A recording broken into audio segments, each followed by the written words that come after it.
Hello and welcome to episode 73 of Chatter from the Cheap Seats. I'm Jack Feldman alongside my co-host Sammy Krimstein, and boy, do we have a special episode for you guys today. If you're watching this on YouTube, you might notice something a little bit different about this episode. It is the very first in-person episode in the history of the show. That is right, ladies and gentlemen.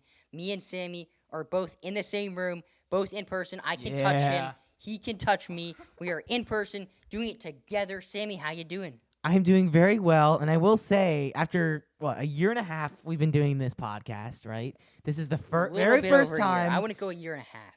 A little over a year. I mean, it's almost been, what I found out was actually kind of weird. This is a year to the date, so a year ago today, that opening day was last year. That's cool. Which is kind of weird because that was kind of what we started. Cool. We started our podcast. We were looking forward to that. We didn't know if there was going to be a season because of COVID. And now here we are, a year after they did start the season last year, in the thick of it in the season this year. And we're in person recording together, both fully vaccinated. So Fully vaccinated squad. Get vaccinated if you haven't already. And before we start, I just want to say, obviously, we would like to have Ori with us because the show is not complete without us three. However, Ori is kicking some butt at his baseball tournament today, so he will some home runs. Not be joining us. But, Sammy, I have a question for you. All right. Well, what is this question, my friend? So it's baseball season, right? Yep. What other season is it? What other season Basketball season just ended. Basketball season just ended. Well, it's summer. If you're just talking about those kind of seasons, it is summer. I'm not wrong. It's almost fantasy football season. Fantasy football season. So is that like almost fantasy football season is a season? Or is that like something? No. I think this technically qualifies as fantasy football season because you're doing research right now. I will say I haven't started yet. I'm a little behind. I think August. I think August 1st. Fantasy football season. It is pre-fantasy football August 1st. season. It is spring training for fantasy football. I am one that cannot wait. I have all my research done, and I'm just going to lay it out there because if you are in my league and you're listening to this podcast, more power to you. You deserve to win. So I have a very sound strategy for this year. What if I'm in your league? You're not in my league. This is my bonus league. Your other league? The one for money. The one for money. Oh, gotcha. All right. The one that matters. The one that matters. So, if I get the last pick in the draft, I'm not going to do this. So, it's an 8-person league. Okay. And my thing last year was I drafted 2 wide receivers in the first 2 rounds. I drafted Michael Thomas and DeAndre Hopkins. Big mistake. Yeah, well, because Thomas had a down year. Yes, Thomas and Hopkins was good. He was really good. Hopkins was good, but you probably missed out on the chance to get some really good running backs. Exactly. So if I have the 8th pick in the draft, then, if I can get Tyreek Hill and Stephon Diggs, that's one thing because I do think, Austin Eckler, Aaron Jones are guys that they're like 13, 14, so I would feel comfortable with them as my running back, but it would be a little bit of a reach from the 8th position. So is that what you know where you're drafting already? No, I don't, but I'm just saying anywhere other than the 8th position, and I'd say also the number 1, my plan is first 2 rounds, best running back available. Okay. So I'm drafting running backs in round 1 and running backs in round 2, no matter what. And, I got my list of guys that I like. I got my list of guys that I don't like. Fair enough. Everyone does. Then round 3, I'm drafting a wide receiver. So that's pretty basic, normal stuff right now. Running back, wide receiver. And then in round 4. This is where it gets interesting. This is where it gets interesting. All right. I'm drafting a tight end. Ooh. So now it depends. Like who do you think you could get though? So there in the draft. So my thing is, it's an 8-person league. And again, if you're in this league and you're listening to this, congratulations. You know everything about my strategy. This is your prize for winning power to or for listening to Chatter from the power Cheap to Seats. you. Yes. This is your prize. Yes. So it's an 8-person league. Everyone is going to have a great quarterback. Everyone's going to have great running backs. Everyone's going to have great wide receivers. The tight end is really what's going to separate teams because I think of tight ends in 3 different tiers. You have tier 1, Travis Kelce, Darren Waller, George Kittle. Yeah. Tier 2, Mark Andrews, TJ Hawkinson. Maybe do you go who was the guy drafted in the first round? Oh, Kyle Pitts. But I don't think so. No. Rookies, I don't even. Yeah, especially a rookie tight end. I mean. So tier 3. He was the 4th pick, right? Yeah. I mean, I'd be scared. Yeah, tier 3 is everybody else. Tier 3 is everybody else. And right. in my thing, if you don't get at least tier 1 or 2, you're screwed. You're absolutely screwed over. So you think tight end really matters? Oh, yeah. But okay. my goal is to get a tier 1 guy. Travis Kelce is going first round. I'm not looking at Travis Kelce. Okay. Darren Waller probably, there's a good chance he's there in the 4th round. And George Kittle also. So I think one of those two guys I'm going to be able to get with my 4th pick. What if you can't? Well, what's your plan B? So my plan B. Well, let me finish telling my plan A. And then okay. All right. Got to finish plan A here. So my plan A is running back, wide receiver, tight end, wide receiver.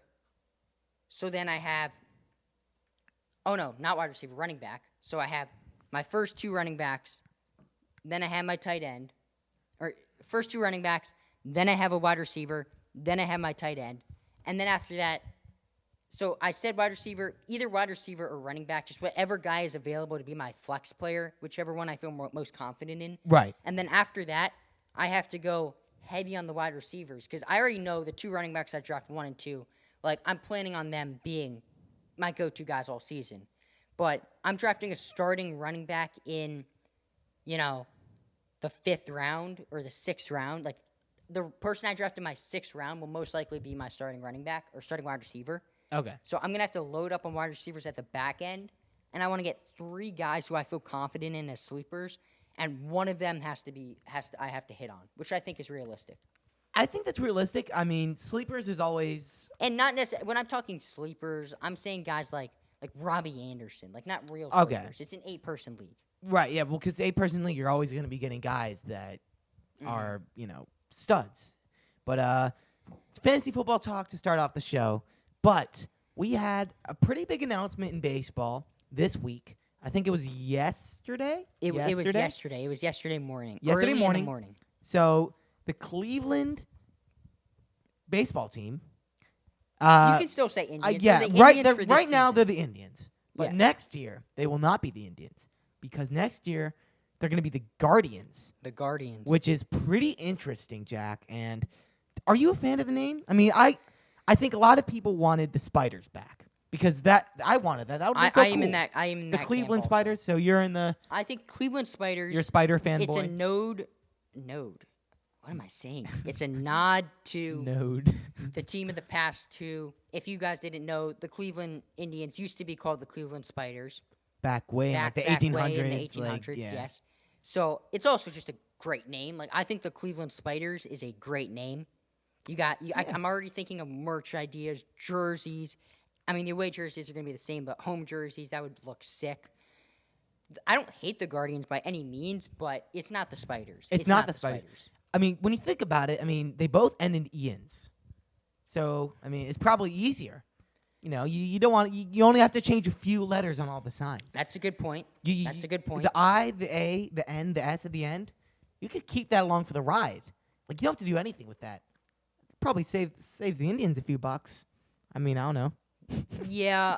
I don't know. They definitely could have done the Spiders. They definitely could have done the Spiders. And should have Sammy, done the Spiders. We're going to get into some trade deadline talk now. Yes. Let's talk about a team that changed their name pretty recently also, the Devil Rays into the Rays. Yeah, that's true. That was not too long ago. It's kind of when I first started getting into baseball. I remember they were like the Devil Rays, and then they changed. Those ugly, hideous jerseys. Yeah. Sammy, the Rays made a splash. Who did they trade for? They acquired Nelson Cruz, and this is a guy that I, wasn't sure was going to get traded just because it's a bit of a risk for a team acquiring him. Yes, he's a beast. Nelson Cruz is incredible, but he is like 41. Health is a pretty big concern. And I feel like this trade works out well for both sides. I feel like the Twins got what they wanted back from the Rays. But the Rays needed another slugger in that lineup. And they got him. Nelson Cruz, I think it was like his first or second game with the Rays. His second at bat of the game, 3rd inning, boom. Opposite field tank. I think it was actually in Cleveland, weirdly enough. First game. Was that his first game? Yeah, but I want to say his first at bat. Yeah, Nelson Cruz though, just an absolute stud, and any team acquiring someone of that magnitude, that helps. And the Rays are a team. They're right there in that AL East race. They're in the wild card race, obviously.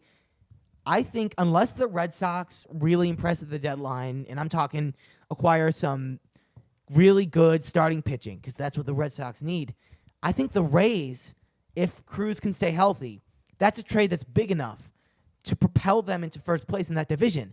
But, Jack and I were talking on Instagram and DMs yesterday. He might not be able to stay healthy. I mean, a tweaked elbow or, if he messed up hip, I mean, that could very easily happen to a guy that's 41 years old. So I think if he can stay healthy, it's huge. But otherwise, I'm a little skeptical of what it can mean, because it would really suck to trade for a rental, and then you lose him due to injury for the rest of the year. Hopefully that doesn't happen for the Rays, but if he's healthy, huge trade. Health is a concern. And I love this move. I think Cruz is one of the most underrated hitters in baseball. If you go to his Baseball Reference it's ridiculous. It is outrageous. The man has a career 543 slug. That's not easy. A OPS plus of 154. Sammy, you took the words literally out of my mouth. 878 OPS. I mean, this season now we can look on the same computer screen. This is unique. 914 OPS. He has 437 career homers. You know how many guys have 437? Not a lot of guys. I mean, 437 career home runs. Now, Nelson Cruz. Now, do you think, a little unrelated, there is some is he a Hall of Famer? Is Nelson Cruz a Hall of Famer? I think yes. Yes, Nelson Cruz.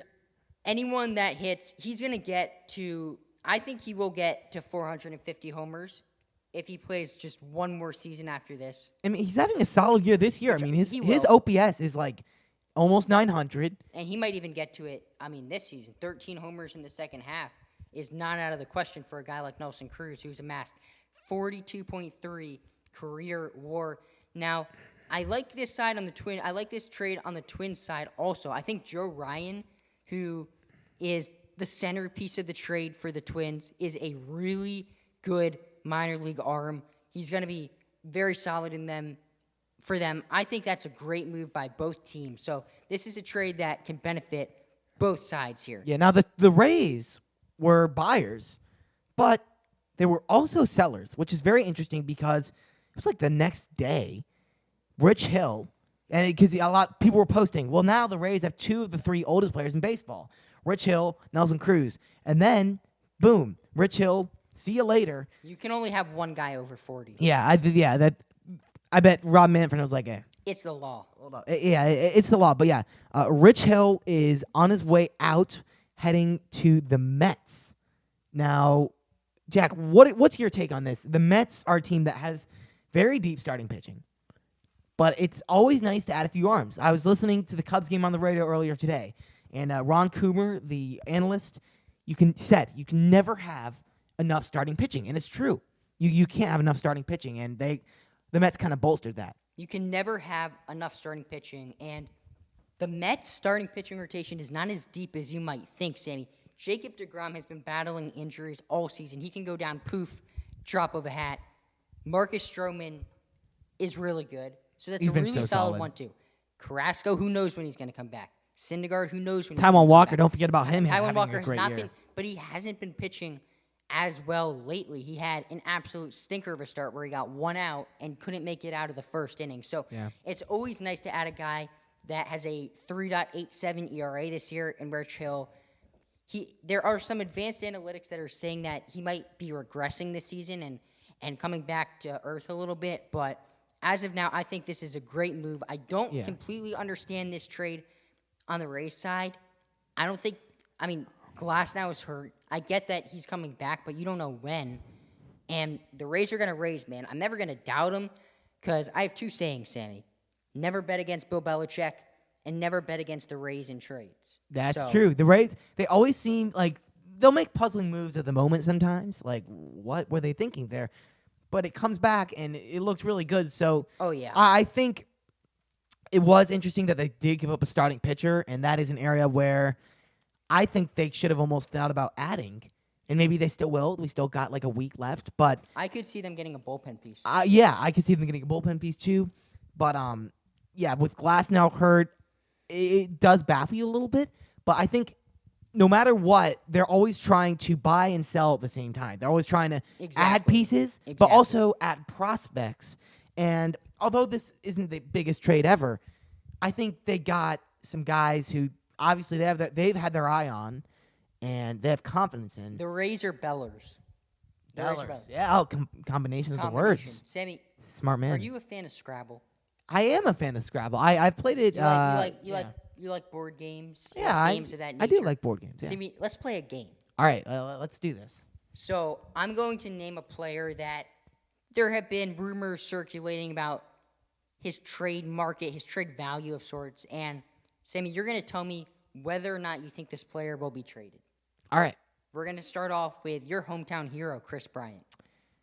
I hate to say this, and it's. I know it's going to be a tough week. It's been a tough few weeks leading up to this, knowing that it's going to happen. But my brain is telling me Bryant's going to get traded. I think it was who came out with the report. It was Passan. Passan said he was as good as gone. Yeah, Passan said he's good as gone as well with Kimbrel, who we'll be talking about, which sucks. The obvious suitor right now is the Mets. The Mets have a glaring need at third base, and their outfield, they have some good pieces, and meet the Mets with J.D. Davis and Conforto, but you could easily throw Bryant in there when you need to give someone else an off day. That's one of the things that makes him so attractive to these teams. Yeah. Chris Bryant can play any position in the outfield. He can play first base, so like if Alonso gets hurt, you're chilling. He can play third base, which is obviously his primary position. He's a very versatile player. He's very versatile. I think the Mets are such a great fit for him, Sammy. I think they're such a great fit. It sucks. And you mentioned this guy earlier, Anthony Rizzo. I don't think he gets traded. Anthony Rizzo does not get traded. I've heard Red Sox and I've heard Yankees. I think his best days are clearly behind him. He's been hot this week, give him that. But his numbers are just down this year. He's getting on base at a pretty good rate. He's taking good at-bats, but the power is not what it used to be. And first base is a position where you need power. If you're a contending team, definitely. You can't have a first baseman that is defense and on base first. You can't have a Sammy Crimstein type player at your first base spot. Yeah, because that's great. It's great to have a guy that can get on base. Just kidding. That's somewhere maybe like Sammy hits nukes. Center field, second base, right? Guy who gets on base. But Rizzo, the slug has just not been there this year. I don't think he gets traded. I think how many homers does he have on the season? I think he only has 11 or 12. I mean, this is a guy that would be 30 home run, 100 RBI like clockwork every single year. And by no means is a guy that's getting on base at I'm not saying he's bad. 340 clip. I'm not saying he's bad. He's on pace to hit 20-plus homers is bad, but it's not what you want out of your – he's also, great fielder, gold glover, platinum glove. Oh, my God. Incredible.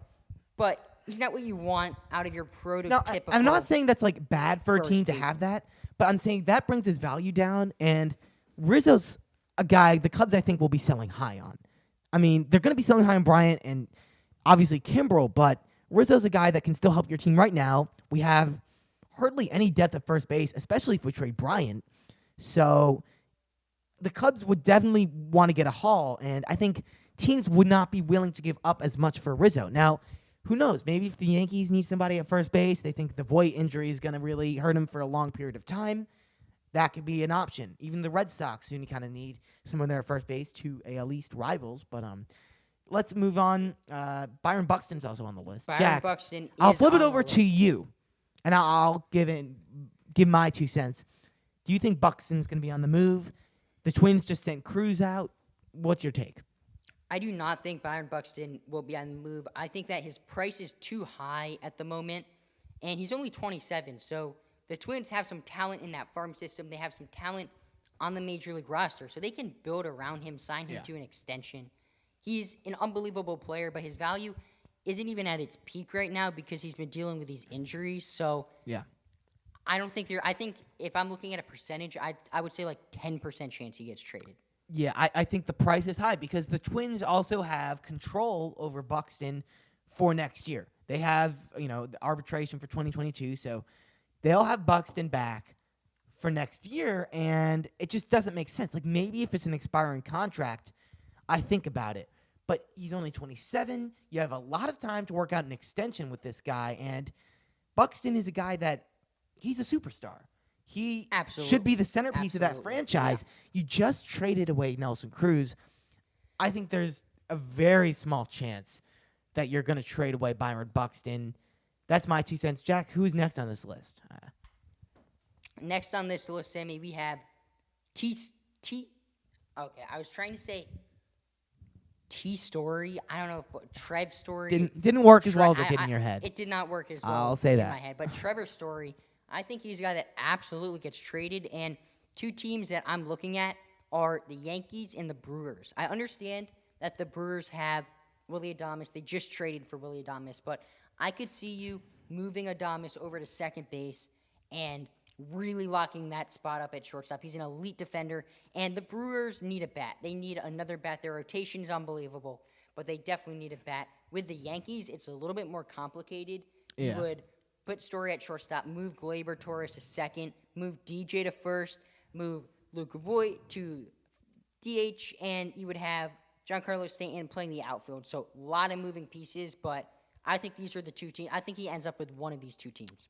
Yeah, I'd say he's definitely getting traded, and I'm willing to put my money on the Yankees. I think even more than you are. I think the Brewers' shortstop is not really a trouble area for them right now. I would say there's a 30% chance right now he gets traded to the Yankees, maybe 40, but I'm not as high as you. Willy Adames, I talked about this in a few episodes ago.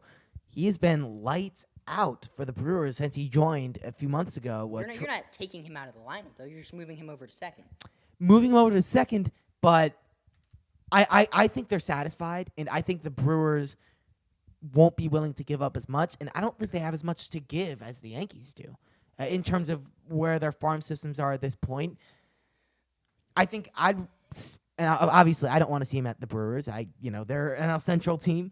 My Cubs fan coming in. Nemesis. But let's see. Let's go to the mountains. All-Star game is out there, right?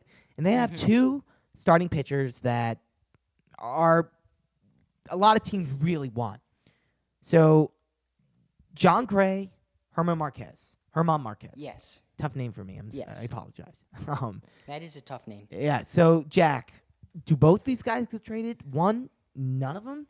To me, the Rockies would be a fool not to trade one of these guys because they are going to get an absolute haul. They are going to get an absolute haul, and I have John Gray being traded. I have John Gray being traded to the Yankees. I could see a Trevor Story and John Gray type deal. I think that helps both teams out where they both get, two players. The Yankees get both positional needs with a shortstop, which isn't really a positional need, but a starting pitcher, which is definitely a positional need. Herman Marquez, I do not think he gets traded. He's a guy that is under team contract for a long time, till 2024. So I think the asking price for Herman Marquez would be way too high. I would say there's like a 5% chance he gets traded. I think John Gray does get traded. And I could also see another Rocky, Michael Givens, the reliever, getting traded. I think he's gone too. So I'm going to say yes on both these guys. I think Gray is going to get moved. I think there's a pretty high chance of that. I think he has the expiring contract. I could be wrong. I'm pretty sure he has the expiring contract. He's been really solid all year. And I think it's going to be Marquez too because there is such a demand for starting pitching right now. And I think that's going to cost a pretty penny. It's going to cost a lot.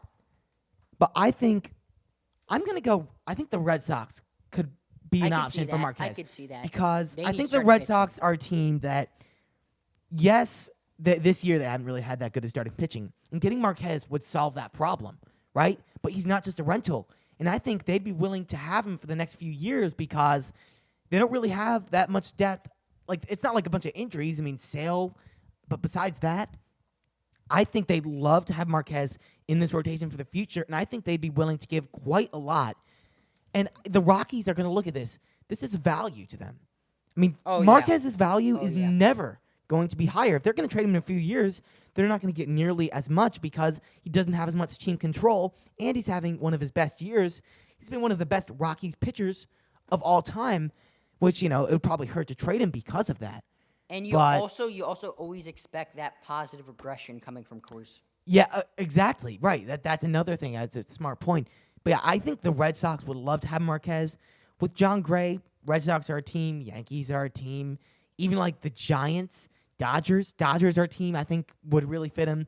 Because the Dodgers, their starting pitching is pretty deep, but they're looking to make it deeper and build that rotation that is inarguably the best in the league. The Dodgers are a team. They're looking. Always looking to with add. With Bauer out, they are looking to add a starting pitcher. I think they need a starting pitcher because without Bauer, it's kind of slipped under the radar. Sammy, things are not that great right now in Dodgerland as it might seem. But let's move on now to the next player, Richard Rodriguez of the Pirates. Richard Rodriguez. All right, I'm going to go yes. Hard yes. I think the Pirates are a team. They're heading in the right direction. I love a lot of the talent, including Rodriguez. But like Marquez, this guy's value is never going to be higher, and you're going to get quite a haul. I think I'm going to go Astros here. Ooh, I like that. Yeah, I'm going to go Astros. I believe the Astros won't get Kimbrel. I believe Kimbrel will actually also be heading, I think I said Boston or San Francisco for Kimbrel. Boston. That's what I was thinking for Kimbrel. And I think Rodriguez after that is among guys available, probably the most highly touted. So I think Rodriguez to the Astros. Astros have lost a lot of games because of that bullpen. They have, a few guys like Presley who can get the job done, but they need more depth. And Rodriguez is having a lights-out year. And yes, the Astros don't have the best farm system you've ever seen, but I think they can put together enough of a prospect package that the Pirates would be willing to sell because I think he's the biggest piece, and especially if they don't get rid of Frazier, which I think they will. But if they can't find a seller or a buyer for Frazier, Rodriguez will definitely be gone. Jack, who's next on the list? Next on the list, we have Joey Gallo. Joey Gallo. I'm going to go no for Joey Gallo. Me too. This is a hot take, and both of us are saying no. Wow. No. We can do that. That was a even though I brutal missed. high That was Look at my elbow. Look now I went. Look at my elbow. Look at my elbow. No, you messed up. It didn't work. Okay. Sammy, we suck at this. No, we're doing this. Look at my elbow. Ready? 3, 2, 1.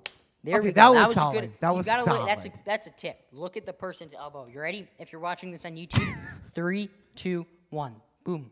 That's a perfect high five right there. You better high five, Jack. But yeah, Joey Gallo. I'm gonna go no with Gallo. I think the Rangers are still looking to extend him. He's a big piece, and he still has room to improve. And he's shown that he's capable of it. Because there's some guys that you look like, well, they could be a lot better. Because obviously Gallo's had the raw power forever, but it's been about less strikeouts. And that's a part of it. He's been great this year. He's been great this year. Fantastic. This year, he's made the improvement. He's taken the step. And I think now the Rangers are looking, they're like, well, he's taken that step. How much more can we get out of this guy? I think they want it. I think they'd love to extend him.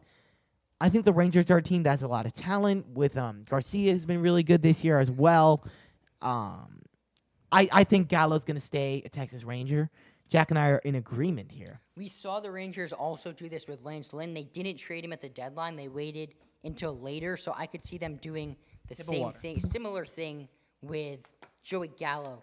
Kyle Gibson, another guy Ranger is on the Rangers team. I could see him traded because there are so many teams that need starting pitching. Starting pitchers are always going to get traded.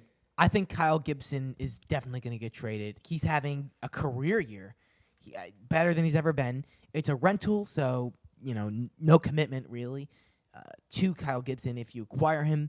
I mean, there's so many teams that need starting pitching. I think the only team that's really exempt, maybe the Brewers, maybe the Giants. And it's not maybe. I think they could even add him. It's not because they don't need starting pitching. It's just because it's not a priority. Yes. Right. So I think besides that, I think the Mets could be looking to get this guy. Even like the Phillies, Nationals, two teams that could still be buyers that are looking for starting pitching. Dodgers looking for starting pitching. We talked about. How about even the Padres could add somebody else? I mean, I think there are, like I said, so many teams looking for starting pitching, and the Rangers and all these teams that have the good starting pitchers that are willing to sell have got to get it done. They've got to look. They've got to take the highest bidder because these kind of opportunities to get really good prospect packages don't come around all the time. It's feel like once in a lifetime. If you ask every fan base in baseball, what do you want at the deadline? I think 90% of fan bases will say a starting pitcher. I think everyone wants a starting pitcher. But, Sammy, let's move on now to our POPO team. Yes. That is not the right acronym, but it is the position player of the week. Sammy, who is your position player of the... Okay, I got to stop looking at you. This is our first in-person episode, guys. We're doing the best we can, but I keep turning to look at Sammy. It's good. You got to have chemistry. We have to look at the audience. We have to look at you guys. It's the balance. That's what it is. It's the balance. I just want to get a better aura. We need a better aura. Yeah. That's what I'm saying. So who's your position player? My position player of the week is Chuck Nasty. Charlie Blackmon, he's my longest tenured Diamond Dynasty player. Really? So, yes. Since the beginning? Because I had a silver card at the very beginning. The very, very beginning. And then I got his Diamond 89 card, from Team Affinity. And I've just stuck with that.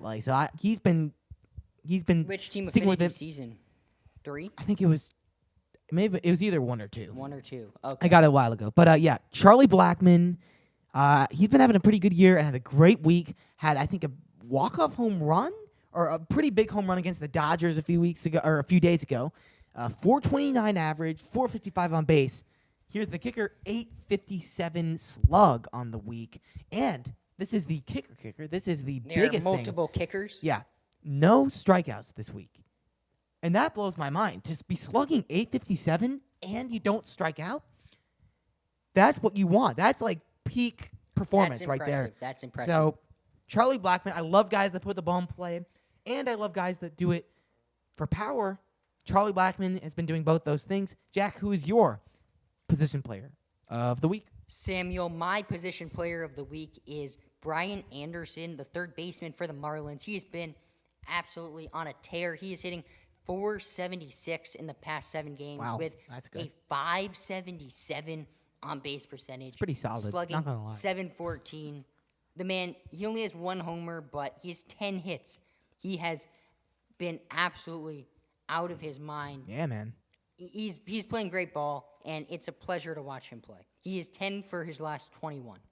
Yeah, no, Brian Anderson, I remember he was a guy that, it's either 2019 or last year, he really broke onto the scene. And the Marlins are the team that they've been horrible this year. But we talk about a lot of these rebuilding teams, you see the promise. Marlins have and it's going to be about, because they can't all be good. They can't all be good. Who is going to put it together and have the right pieces at the right time? We'll see. Pitcher of the week. This is not a rebuilding team. This is a team that is arguably the best team in the AL. Jack and I actually did have that argument last week. But this is White Sox, Lucas Giolito, and he's been good this year. He's been solid. But the 2 guys in that rotation have really been Lynn and Rodon. If you can get Giolito playing at the level he was at last year, it's over for all these other teams in the AL. I'm scared if I'm in the AL. Lucas Giolito, weekly stat line, 2 games, only 2 earned runs. That's good. 9 hits and 11 strikeouts. So he had a good week. This White Sox rotation, if he could really get it going here, is scary because Dylan Cease is your 4 guy, and he has I think a sub-4 ERA. So that is a seriously scary rotation. Seriously scary rotation. Another guy that has been unbelievable in the past week. My pitcher of the week, Sammy, is Walker Buehler. In the past week, he's had 2 games, 1 against Colorado, 1 against Arizona. He pitched at Colorado, so keep that in mind with the Coors effect. He went 7 innings, 2 runs, 8 strikeouts. Wow. Then against Arizona, he went 6 innings, no runs, and 7 strikeouts. So in total, he went 13 innings, 7 hits, 2 earned runs, 4 walks, and 15 strikeouts. That's a solid week. Walker Buehler, was he not on the All-Star team? Was he one of the snubs? I don't think he was on the All-Star team. He's a guy that he kind of got overlooked in that after Bauer. Yeah, in Los Angeles rotation. After Trevor Bauer and Clayton Kershaw, but he's a guy that he's been unbelievable. He is so good. He's so underrated. One of the most underrated players in baseball. These next few years, this guy absolutely is capable of going out and winning a Cy Young. How old is he? He's either 24 or 25, I want to say. He's very young. He is Young Waka. Yeah, Waka. He's 26. 26. Okay, I thought That he is- was a little younger. That's still That's young. still very young. I mean, The Dodgers. I know Dustin May had TJ, but he's 23. Like they just develop young pitching, man. It's Like, unbelievable. okay. Like no other team. Okay, Jack. Question before we move on here. What is going to be the next year in time that the Dodgers have a losing record? Like, when's that going to be? I don't know. Is it ever going to happen again? Teams that have the ability to have a $200+ million payroll don't have losing records. The Yankees don't have them. The Dodgers don't have them. That's the benefit of them. So I'm going to say it's going to be at least 20 years. I'll go 10 years. 10 years. 10 years. All right, I'm going to go. 20 is a lot. It's 2021 now. 2029, they'll have a losing record. That'll be the first time they have a losing record in a long time. 2029. Yeah, Jeez. if I get that right, if that's I don't even know. It's 8 years from now, but We'll be graduated from college. Yeah, 8 years from now. College is 4 years. Yeah, that's true. Yeah, definitely. 5, 6 years left. Yeah, 2 years out of college. Yeah, that's true. That's crazy. Sammy, it is time for the game of the week. Jack, you got the game of the week, yeah? I do have the game Jack's of the week. got the game of the I week? got the game of the week. Wow. Our game of the week is Giants, Dodgers. This was on Thursday, July 22nd. You're recording this July 24th. Yes, but Saturday. Yes, the Giants had DeSclafani on the mound. He went Great year from 6 innings. DeSclafani. Yeah, absolutely. He went 6 innings, 3 runs. So a quality start from him. Walker Buehler went. There we go. Pitcher of the week. And this wasn't even when I did my player of the week or pitcher of the week. This start wasn't even counted. So Oh, wow. I mean, add this start to him. Walker Buehler went 7 1/3, 1 earned run, 9 strikeouts. Fantastic job by Solid. him. So after 8 innings, the Dodgers were winning 3-1, and then Kenley Jansen blew the save in the 9th. The Giants scored 4 runs in the top of the 9th inning to beat the Los Angeles Dodgers.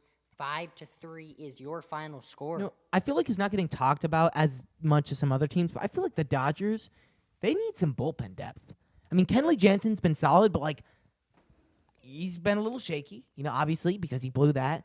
Blake Trinan, the stuff is there, but is the control? I don't know. Oh my God, His stuff sinker, is his sinker. is It literally disgusting, man. 100 miles it goes an hour. and is 100 miles an hour. I mean, but can he locate it? Yeah, I mean, that's the thing. I mean, they have some guys in there, but I think they need some more reliability, guys you can count on, because Trinan and Jansen are good.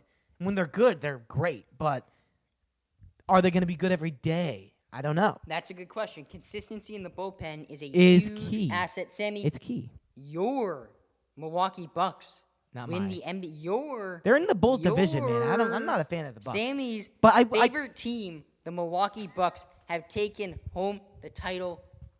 We saw heroes being made.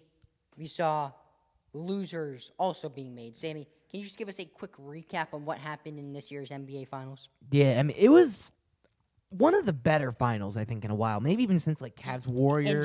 And do you think that was because both teams that made it weren't super teams or expected to be there, and LeBron Yes. wasn't there? Yeah, well, first off, LeBron wasn't there. That's a plus. Second, You don't like LeBron. Do you not like LeBron? No, I don't. Or is it just solely because of the No, LeBron Jordan debate? No, I like LeBron. It's just when the same guy, Bulls fan. when the same teams or players are in the finals every year, it feels boring.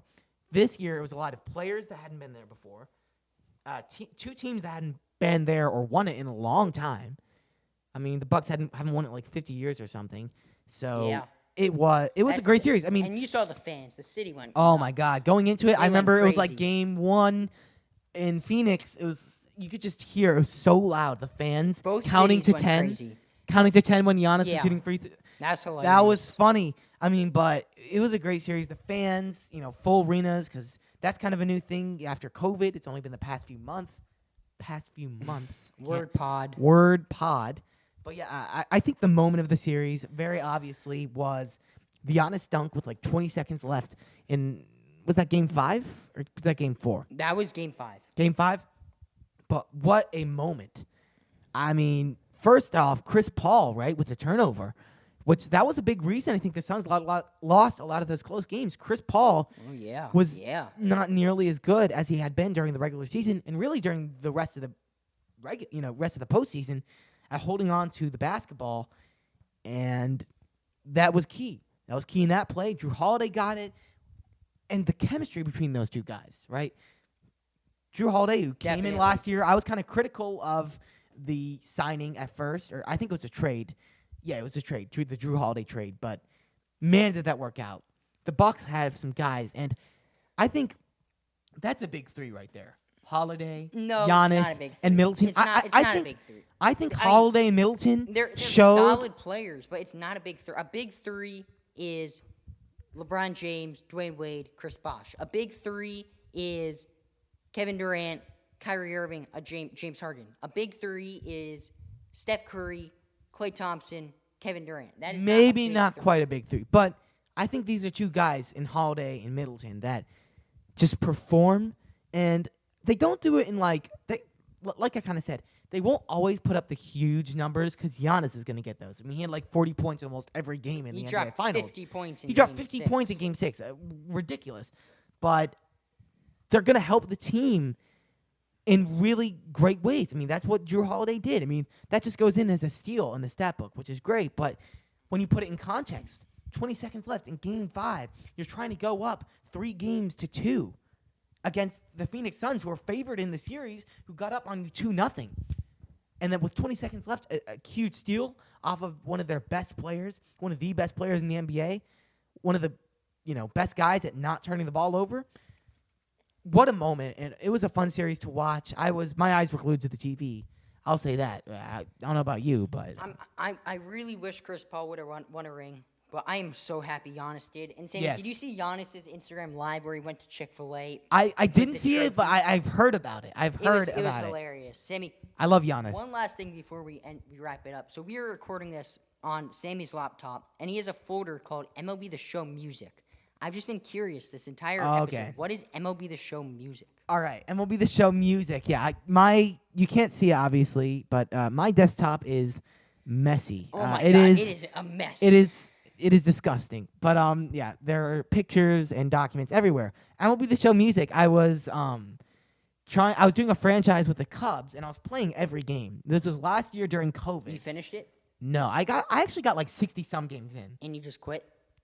Because like my schedule started to get crazy. But during COVID, there was no baseball on TV. I had no baseball of my own. Playing it, or you kind of just? That was from MLB The Show 20. Oh, okay. So it was from last year's game. But I was playing every game. I was on the grind, and I wanted the players to have their walk-up songs. And on MLB The Show, you can import music. So I downloaded the MP3s. You went all the way to that extent to down. Oh my God, yeah. Sammy, that is. I put it in a folder, and then I put it in, and it actually worked. That's and it was cool, pretty though. cool. That's pretty cool. It was cool. And actually, on MLB The Show, I was talking to Jack earlier, but I've been putting so much work into this. I've been making a roster where I divide all the players regionally, trying to make it even among the regions. I have no idea why. But yeah, I'm trying to make a roster, and I'm going to see which region has the best players and which region can win it all. I'm going to do a franchise, going to simulate it, but I'll have to tell you guys the results of that once I finish it, but it's been a grind. We might even have a Sammy's MLB The Show franchise mode segment on every show from now on. Just that might be will not be a thing, Sammy. Okay. Not you got me excited. What? Come on, man. Sammy, we've had a great episode. In person. But it is we are here together. It is time for this episode to be over, and we will say farewell, my friends. So, Sammy, do you have any last words? Well, fun to be here, here at Jack's house, actually in person. That's cool. Another fun episode for the 73rd time. That's pretty cool. That's crazy, man. 73 episodes. That's crazy. Yeah, we started this like a year and a half ago. No. Grind to 100.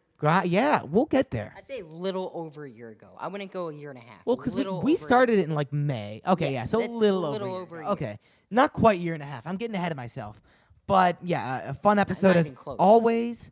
Definitely like and subscribe if you're on YouTube. Leave us a review if you're on Apple Podcasts. 5 stars, baby. That would be pretty cool.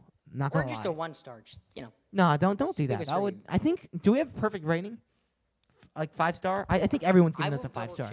That's how amazing we are. I think we do have a perfect rating. Or if not, pretty close to that. We're so perfect. Yeah, please don't leave us a 5-star or a 1-star review. That was a joke. And don't do that. That would not be very nice. That would be mean. That would be mean. In fact, Sammy, I would like to go out and say it. If you leave us a 1-star review, I don't want you listening to the podcast. Yeah, that's right. Don't listen. So, yeah, we have a 5-star rating out of 49. Oh, we have 49 ratings, guys. Get us to 50 ratings. Get us to 50 ratings, and Sammy will give out $1 million to one lucky subscriber. I will not. If I had $1 million, I would give it to you because you guys are the best. He would give it to you. Sammy, that will do it for this episode of Chatter from the Cheap Seats. We will see you guys next time. Sammy, take us out. Bye.